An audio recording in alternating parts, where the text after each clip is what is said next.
The government has announced hundreds of new car parks it hopes will solve the ongoing issues at Christchurch Hospital.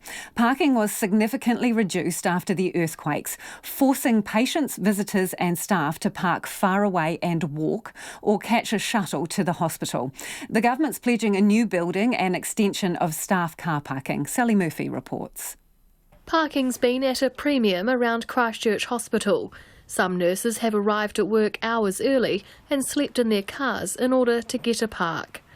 There have also been attacks on nurses walking to their cars late at night. Today, the government's promised to add another 2 floors to the staff car parking building, an additional 238 parks. It's also unveiled plans for a new 450-space public car park to be developed and managed by Ngāi Tahu Property. Minister for Greater Christchurch Regeneration, Megan Woods, says the solutions are long overdue and will go a long way to mitigate issues.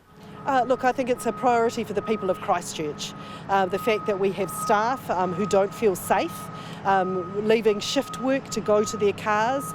We have people who have appointments at the hospital who haven't been able to find adequate parking. It's been a priority for me because it's a priority for Christchurch. The government will put in $14.25 million towards the 2 projects. New Zealand Nurses Organisation spokesperson Cheryl Hannam says it's been frustrating waiting for a solution, but it's good to finally see progress. I don't think when you have one of the busiest EDs in the Southern Hemisphere on this site, that 450 is enough. It's a start. You've also got to look that people who are coming to the hospital may have elderly and infirm that aren't able to walk the distance, but certainly, it's a start. It's by no means going to meet the need of such a busy hospital. Ms Hannam says after a spate of assaults over recent years, some nurses still don't feel safe walking to and from their cars.